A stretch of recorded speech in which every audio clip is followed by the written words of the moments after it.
Du dimanche consacré à la rétrospective de la semaine. Madame, Messieurs, tout de suite, les titres de l'actualité. Les Léopards trébuchent à Bangui après une défaite puissante face aux Fauves de Bassou Bangui de la RCA. 2-0 pour le camp des préliminaires de la CAN Gabon 2017 en deuxième journée. Jean-Louis Kaninda sera avec nous dans ce journal pour décortiquer cette actualité. Et puis, processus électoral en République démocratique du Congo. La commission d'intégrité et médiation électorale entend jouer son rôle pour des élections crédibles et apaisées. Engagement pris lors de la célébration du premier anniversaire de cette structure d'accompagnement de la Commission électorale nationale indépendante. Et enfin, l'actualité, c'est aussi les Bleus-Blancs qui vont renouer dès ce lundi avec le chemin de l'école. Les gouvernements rassurent la reprise effective des cours de l'année scolaire 2015-2016. Pendant ces temps, les moyens financiers constituent un frein pour les débuts des cours de certains élèves. Madame, Messieurs, bon dimanche chez vous. Fini les vacances pour les élèves du secondaire et du primaire. La rentrée des classes pour l'année scolaire 2015-2016 est bel et bien confirmée pour ce lundi 7 septembre par le gouvernement de la République démocratique du Congo. Mais bien avant, des négociations entre le ministre des tutelles et l'association des parents d'élèves des écoles conventionnées ont eu lieu. Un consensus a été finalement trouvé à l'issue de ces échanges. Le CAPEC appelle à la reprise des cours pour tous les élèves. Après ces deux concertations, il s'est dégagé un consensus pour que nous puissions établir un plan de sortie de cette situation. Il s'agissait d'abord de ne pas rompre catégoriquement, parce que la rupture brusque risque de porter préjudice et aux enfants, et aux enseignants, et aux parents eux-mêmes. Considérant la qualité de l'enseignement que nous devons avoir, après s'être concertés et entendus, nous sommes arrivés à agir en paliers. Et le premier palier consiste à ce que les établissements scolaires et les parents respectent les textes légaux et réglementaires. Néanmoins, les concertations vont continuer avec le temps pour que nous puissions finaliser la préoccupation qui a été exprimée par les parents d'élèves. Voilà pourquoi aujourd'hui, nous demandons à tous les parents d'envoyer les enfants le lundi 7 septembre 2015 à l'école. Il faut que la rentrée scolaire soit apaisée, parce qu'il n'y a pas d'école sans enfants, il n'y a pas d'école sans enseignants. La rentrée scolaire ne sera peut-être pas effective pour certains élèves, je vous le disais à l'ouverture de ce journal, par faute de moyens financiers chez certains parents. Des parents d'élèves se plaignent à la veille de ne pas être prêts. Conséquence, par exemple, dans les ateliers de couture, ils disent ne pas avoir été suffisamment sollicités. Chemises, blouses, culottes, pantalons et robes ont gagné de l'espace sur les tables de couture à ces quelques heures de la rentrée des classes. Comme on peut l'apercevoir sur ces images, les tissus bleus et blancs ont inondé les ateliers, faisant travailler en symbiose machine à coudre, pédales, ciseaux et fer à repasser. Les couturiers, eux, se disent prêts à livrer les uniformes d'ici à dimanche soir et aux parents de se battre à leur tour pour payer les frais de couture. J'utilise des machines vraiment sophistiquées, des machines industrielles. Je suis sûre que, en tout cas aujourd'hui, ou plus tard demain soir, je termine tout ce que je suis en train de faire maintenant. Vous voyez bien qu'il y a un problème de financement pour les parents. Ils ont payé en retard. C'est pour cela que nous sommes en train de se débrouiller pour qu'on puisse retirer ça. Certains parents retirent déjà les tenues de leurs enfants, mais d'autres justifient leur retard par le manque de moyens. Et c'est à 2 jours qu'ils accourent vers les couturiers. J'ai acheté depuis longtemps le tissu, mais je n'avais pas d'argent pour venir déposer. Il y a beaucoup d'uniformes, mais il ne m'a pas fait traîner parce qu'il me connaît bien. Je suis prête et dès lundi, mes 3 enfants iront à l'école.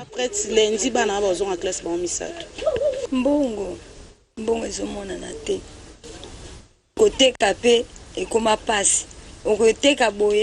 Nous vendons difficilement et du matin jusqu'au soir sans rien avoir. Et quand nous scolarisons les enfants, nous avons du mal à acheter les uniformes.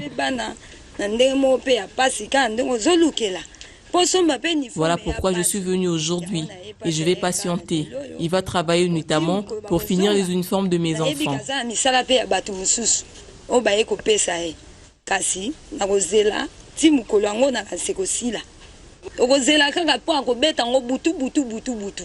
Cependant, il y a aussi ce problème de vente d'uniformes dans les écoles qui tue depuis un temps le marché des couturiers.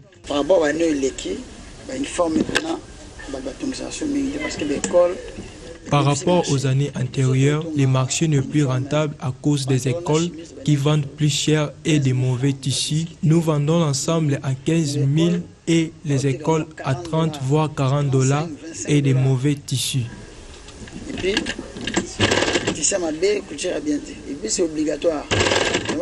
Beaucoup d'écoles vendent les uniformes et cela frustre les parents et couturiers. Cette année, les parents ont le privilège d'envoyer leurs enfants à l'école avec ou sans frais de confirmation dès ce lundi 7 septembre, dixit le gouverneur de la ville. L'actualité de la semaine, c'était aussi la participation du chef de l'État au 70e anniversaire de la fin de la Deuxième Guerre mondiale en Chine. Joseph Kabila a eu lors de son séjour un face-à-face avec son homologue Xi Jinping. Le renforcement des liens de coopération entre la République démocratique du Congo et la République populaire de la Chine était au menu de ces échanges. Selon un rapport du Centre de recherche et d'information indépendant, la République démocratique du Congo ne correspond qu'à 2% des échanges économiques chinois avec l'Afrique. Pour rappel, entre 2008 et 2014, la Chine a investi dans 10 projets d'infrastructure en RDC. Les dépenses totales sur ces projets sont d'environ 500 millions de dollars américains. Les dépenses prévues pour 2015 sont estimées à 250 millions de dollars américains. Nous revenons dans cette page rétrospective sur l'arrivée du chef de l'État à Pékin. Matin du mercredi 2 septembre, l'avion du président de la République se pose sur le tarmac de l'aéroport international de Beijing. Après un bref accueil, le cortège de Joseph Kabila se dirige vers l'hôtel Westin où est érigé son quartier général. Sur place, c'est une foule de ressortissants congolais vivant en Chine qui offre au président un accueil chaleureux. La diaspora congolaise, chinoise ici, nous sommes vraiment conscienciés de tout. Voilà, nous sommes là pour étudier et puis porter notre pierre à l'édifice pour la fonction de notre pays. Nous sommes ici en tant qu'étudiants dans un pays étranger. C'est vraiment l'honneur de venir ici ce matin pour accueillir notre président de la République. Joseph Kabila est à Pékin sur invitation de son homologue chinois pour assister aux festivités marquant la fin de la Seconde Guerre mondiale. Joseph Kabila devrait également avoir un tête-à-tête avec Xi Jinping. Nous sommes en train de focaliser maintenant l'attention vers une coopération multiforme. D'autant plus qu'il n'y a pas que de métiers. Il y a autant d'autres secteurs que nous voulons maintenant matérialiser. C'est pourquoi le bilatéral qu'aura notre chef de l'État avec le président chinois pour pouvoir matérialiser tous ces formes. Après avoir pris possession de son QG, le chef de l'État a réuni autour de lui tout son staff pour une séance de travail. Dans sa suite de l'hôtel Westin. Au plan diplomatique, toujours, vous avez été informé sur l'arrivée de la sous-secrétaire des Nations Unies chargée aux affaires humanitaires. Kyung Wakong a eu dans son agenda plusieurs rencontres avec des personnalités politiques et s'est également rendu compte de la situation de certains camps des réfugiés dans l'est du pays. Sa mission avait pour, entre autres objectifs, d'attirer l'attention des partenaires et donateurs congolais à mobiliser plus des ressources pour relever les défis liés aux questions humanitaires et la clôturer son séjour à Kinshasa par un point de presse que je vous propose de suivre.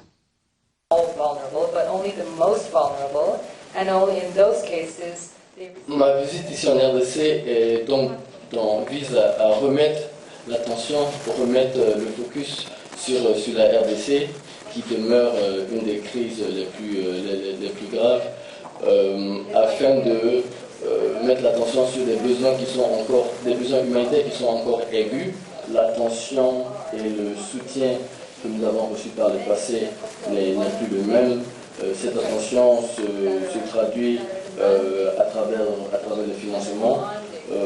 J'ai été dans le camp de Mbunga 3 à Goma, et dans ce camp, seulement les personnes les plus vulnérables reçoivent 50% des rations alimentaires qu'elles devraient recevoir. C'est juste un exemple de la baisse des moyens que nous avons pour pouvoir aider ces personnes. So while we see the improvement, there is so much more work that humanitarians need to continue to undertake in this country. Et puisqu'on parle des Nations Unies, c'est officiel. Martin Kobler, représentant du secrétaire général des Nations Unies, est arrivé à la fin de son mandat. L'annonce a été faite le mercredi lors du traditionnel point de presse de la MONUSCO. Son rapport sur la situation de la République démocratique du Congo est attendu à l'Assemblée générale des Nations Unies de septembre. Moi-même, avec mes collègues, nous travaillons très intensivement. Martin Kobler quitte la RDC le 31 octobre prochain. L'annonce a été faite lors de la conférence hebdomadaire de la mission onusienne ce mercredi. Le représentant spécial du secrétaire général des Nations Unies est arrivé fin mandat après 2 ans passés à la tête de la mission onusienne en RDC. Autre actualité évoquée au cours de cette conférence de presse, l'embuscade qui a coûté la vie à près de 10 éléments FARDC dans le Nord Kivu, une attaque attribuée aux éléments des FDLR, d'où l'appel de la MONUSCO pour le retour de la coopération entre la MONUSCO et les FARDC. Il faut dire que depuis de très longs mois, la MONUSCO n'a cessé ici et ailleurs d'ailleurs de réitérer son appel au gouvernement pour que des engagements, pour que des opérations conjointes puissent démarrer dès que possible à l'Est contre ces FDLR. C'est vrai que seul un travail très appréciable a été abattu d'ailleurs par le FARDC. Mais le travail qui reste à faire sur le terrain reste immense. Nous espérons que dans le cadre du dialogue stratégique qui a été engagé, dans une certaine mesure, sur, entre autres, cette reprise de la coopération, nous espérons avoir un accord pour que ces opérations puissent redémarrer. Celui qu'on a toujours surnommé le Terminator était à la barre le 2 et le 3 septembre dernier à la Cour pénale internationale. Bosco Ntaganda a plaidé non coupable à la haie dans le procès qu'il oppose au procureur général de la CPI. Mais bien avant ce procès, Fatou Bensouda, la défense ainsi que le bureau du Conseil public pour les voix des victimes ont tous explicité les enjeux du dit projet. C'était lors d'une conférence vidéo projetée au siège même de la Cour pénale internationale à Kinshasa. De nombreuses questions ont été passées en revue lors de cette vidéoconférence entre la presse congolaise et la Cour pénale internationale. La démarche vise à apporter les éclaircissements possibles dans l'affaire Bosco Ntaganda, dont le procès s'ouvre ce mercredi 2 septembre. Ils sont 2149 victimes en attente depuis près de 12 ans de l'établissement de la vérité et de la reconnaissance des faits reprochés à cet ancien seigneur de guerre dans les attaques enregistrées en Ituri de 2002 à 2003. Déclaration liminaire et présentation des affaires suivies des témoins, 2 étapes importantes à retenir. Une lueur d'espoir dans cette affaire dont les victimes n'attendent que réparation. Bosco Ntaganda est accusé d'avoir commis 13 crimes de guerre et 5 crimes contre l'humanité. Parmi les crimes contre l'humanité, on peut citer le meurtre et la tentative de meurtre, le viol, l'esclavage sexuel, et puis la persécution et le transfert forcé de population. La liste des éléments de preuve que nous avons présentés comprend plus de 8000 éléments. Ces éléments vont des documents écrits, tels que par exemple des rapports d'expertise, par exemple les rapports d'expertise médico-scientifiques, des schémas d'organisation, des documents qui émanent directement de l'UPC-FPLC, et puis cela va jusqu'aux enregistrements audio, aux enregistrements vidéo. Une tâche moins aisée au vu du temps imparti pour le traitement de dossiers pour la défense qui plaide non coupable. Il nous faut d'abord lire et analyser les éléments de preuve qui nous sont communiqués par le procureur. Eh bien, il faut évidemment prendre en compte le point de vue de l'accusé. Il faut conduire nos propres enquêtes sur le terrain, rencontrer les témoins potentiels de la défense, mais aussi, le cas échéant, rencontrer les témoins de l'accusation. Honnêtement, je m'attends à ce que le procès soit très difficile, pour 3 raisons. Premièrement, j'ai l'impression que le système en place devant la Cour pénale internationale ne fait pas confiance aux avocats de la défense. Deuxième difficulté, traite de l'information qui n'est pas divulguée à la défense. Une quantité incommensurable d'informations est cachée à la défense et cela complique notre travail. Dans le souci de s'approcher davantage des victimes, la Cour pénale internationale annonce la retransmission directe de tous les déroulements du procès. Quant aux violences sexuelles qui sont également reprochées à Bosco Tanganda, le procureur de la CPI promet de s'y investir à fond pour que de l'accusation à la réparation, le verdict rendu serve d'exemple.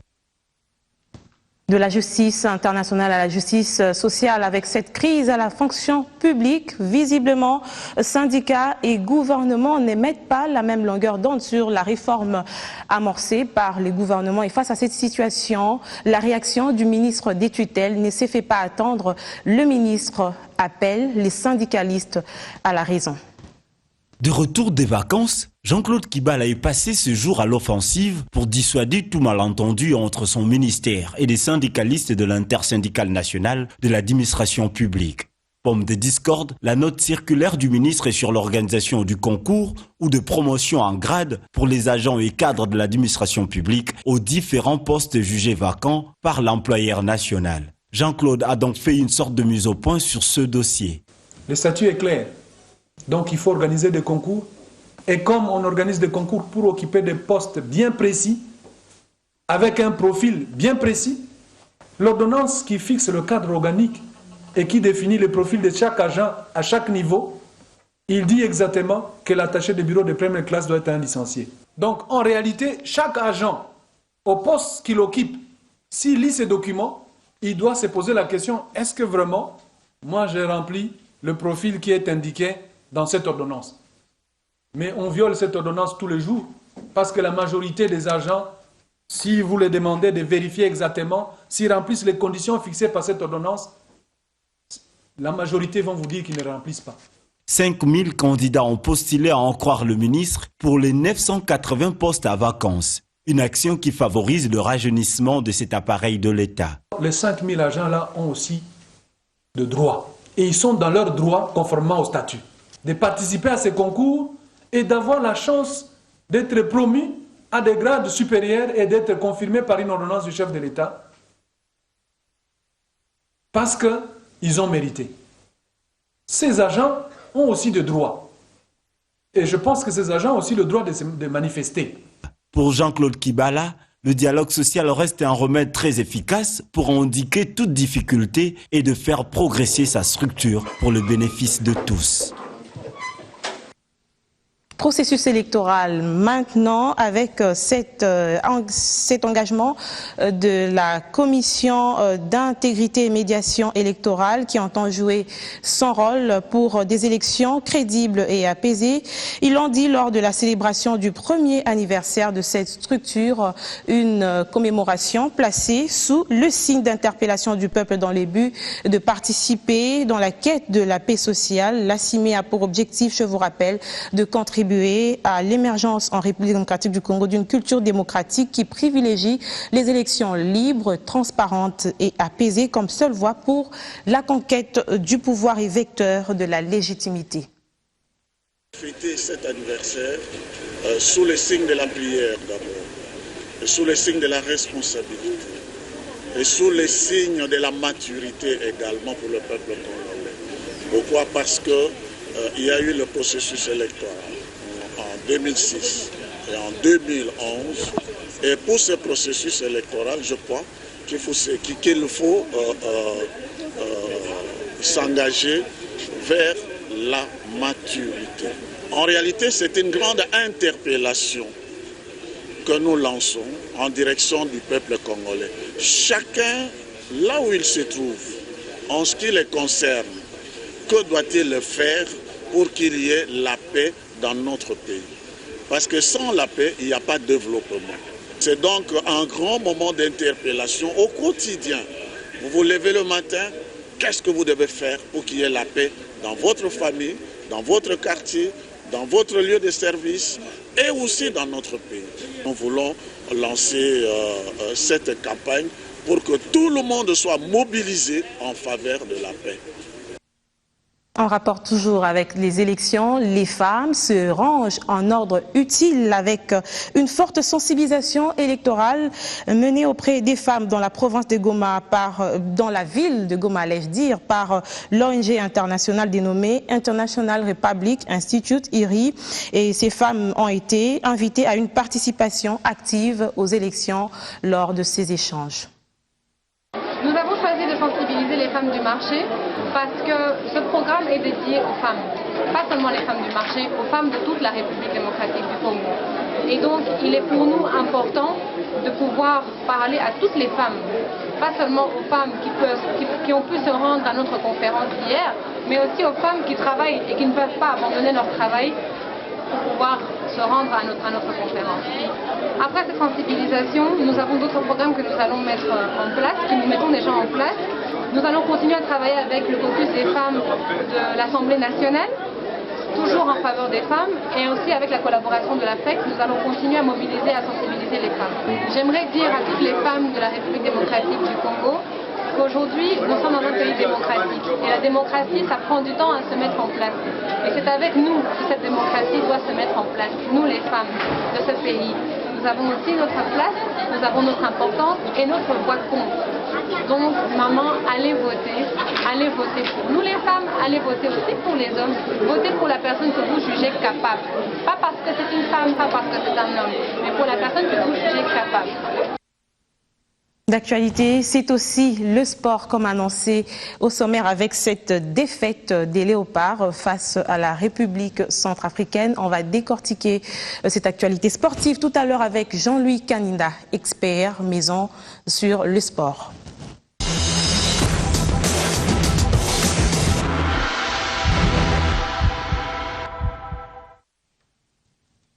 Jean-Louis Kaninda, bienvenue sur ce plateau. Les Léopards de la République démocratique du Congo passent à côté de leur match. C'était tout à l'heure à Bangui. Comment vous jugez cette prestation des Léopards ? Oui, moi je me dis c'est un baptême de feu pour la plupart des joueurs qui étaient sur le terrain cet après-midi du côté de Bangui. Tout simplement parce que sur l'effectif qui a joué la première journée contre Madagascar au stade Père Raphaël de la Quétule, où nous avions remporté la rencontre, il n'y a que 4 de cet effectif-là qui se sont retrouvés aujourd'hui sur le terrain. On a eu l'impression que Florent Ibenga avait peut-être tenté de faire tourner l'effectif et d'essayer de faire jouer les nouveaux promus. C'est peut-être ce que moi je me dis, parce que quand on voit ceux qui ont été alignés, c'est pratiquement un baptême de feu qu'ils ont reçu. Baptême de feu alors qu'ils sont tous professionnels, Jean-Louis Kaninda. Oui, c'est ça, baptême de feu en équipe nationale de la RDC, tout simplement parce que les réalités du football africain ne sont pas les réalités du football qui se joue en Occident. Donc il y a eu peut-être un problème d'adaptation. On dit qu'on a évoqué les conditions dans lesquelles ils ont joué, la température. Qu'est-ce qu'il fallait faire? Bon, en principe, en amont, je me dis que l'entraîneur devait jouer la prudence, comme il joue à l'extérieur et avec des nouveaux joueurs, il devait peut-être être sur la défensive, peut-être. Ne fût-ce que gagner 1 point au lieu de perdre 3 points. Donc là, maintenant, ça devient compliqué pour la suite parce qu'il faudra gagner à tout prix les 2 matchs à Kinshasa et espérer prendre des points à l'extérieur. Et qu'est-ce qu'on peut dire à ce stade de la compétition par rapport aux Léopards, justement ? Je pense qu'on n'a plus droit à l'erreur parce que c'est vrai, jusque-là, personne n'est encore éliminé. On a encore 4 journées. La prochaine journée, c'est au mois de mars. Les Angolais viendront à Kinshasa. Et puis nous, on ira du côté de Madagascar et du côté de Luanda. Et la République centrafricaine viendra à Kinshasa.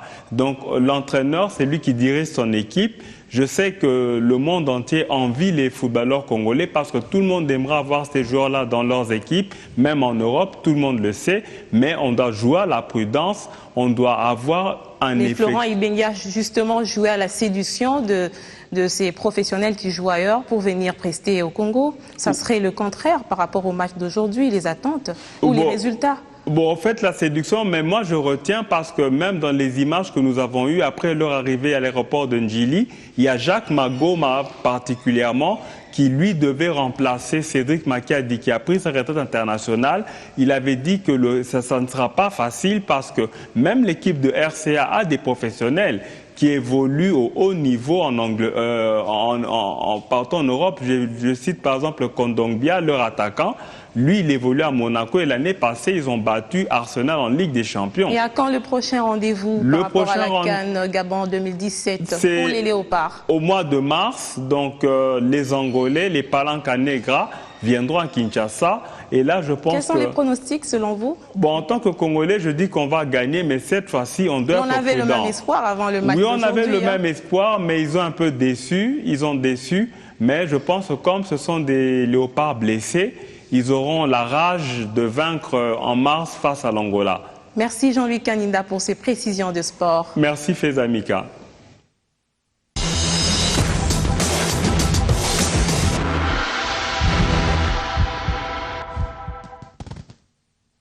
Et pour oublier cette défaite des léopards de la République démocratique du Congo, on va vous amener à une découverte.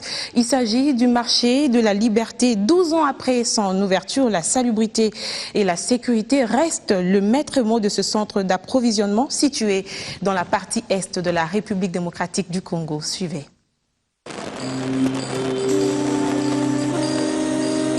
Ce marché urbain est fréquenté par des milliers de Congolais vivant à Kinshasa et ailleurs, attirés notamment par la salubrité et la sécurité qui y sont assurées.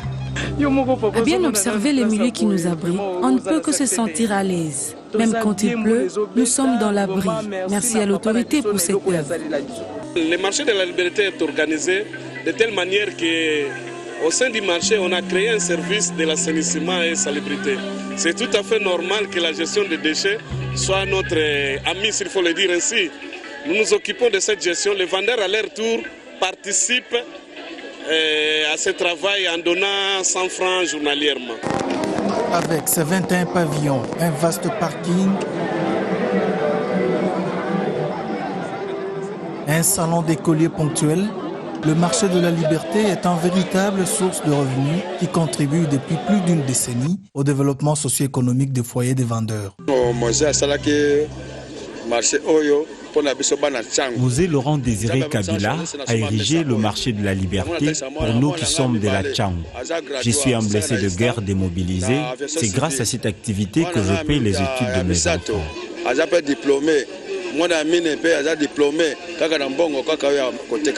Au début, on voulait surtout l'échange au niveau des produits vivriers, au niveau des denrées alimentaires de première nécessité, d'où la création du parking interrégional et du parking de l'autre côté de produits agricoles, en provenance de Bandundu essentiellement, ça c'était au début. Mais maintenant le Kasaï est pas mal aussi desservi. Donc on a des produits qui viennent du Kasaï et les gens voyagent jusque là-bas et c'est vraiment un parking de personnes et de biens et de produits. Conçu sur plus de 20 hectares carrés, le marché de la liberté, Mosé Laurent Désiré Kabila, est un symbole de la révolution du 17 mai, voire un pôle de développement en faveur des modestes familles. Grâce au marché de la liberté, les banlieusards, si vous voulez les appeler, même ici c'est la Tchang ou les Tchangmen, eh ben, ils ont maintenant un repère de développement, un repère de modernité, un repère de quelque chose, une structure qui les relie à un idéal d'un district justement un peu plus développé. Pour préserver cette propreté et la quiétude qui règne, l'administration mobilise des équipes pour l'assainissement, mais les efforts doivent de plus en plus être mobilisés au-delà de la seule contribution des usagers. Demain, le marché sera buté à cette difficulté-là au niveau de la salubrité. Il faut qu'on ait des engins semi-industriels pour maintenir propre ce marché. Toutefois, bon, mais l'équipe est là et on a quand même pas mal d'agents au niveau de ce service-là. Le marché de la liberté dispose en outre des espaces verts assainis et ouverts au public, par où touristes et curieux posent pour immortaliser leur passage à Kinshasa.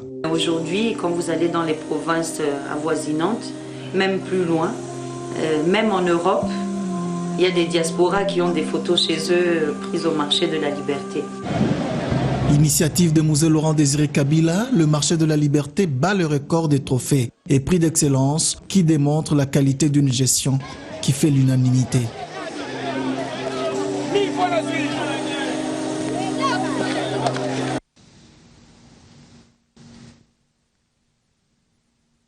Certes, c'est possible avec un peu de volonté et des disciplines de rendre tous les marchés de Kinshasa attrayants. Madame, Messieurs, c'était un plaisir de vous informer pour la rétrospective.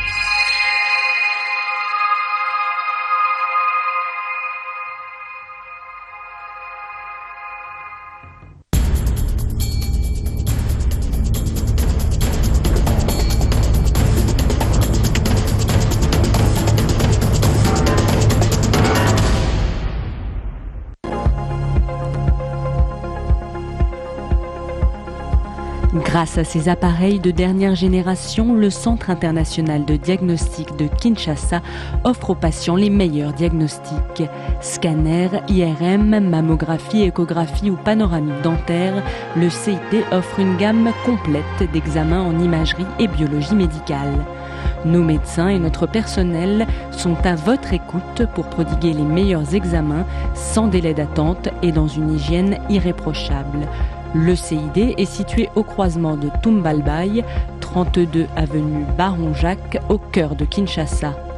Faites du CID votre référence du diagnostic médical. Les laboratoires du CID sont conformes aux normes européennes et internationales.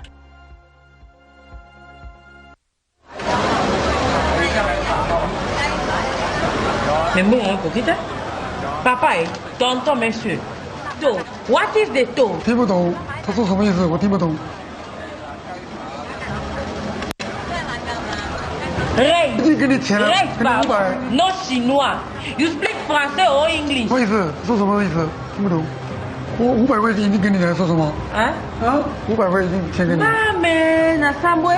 Yo interprète à zate.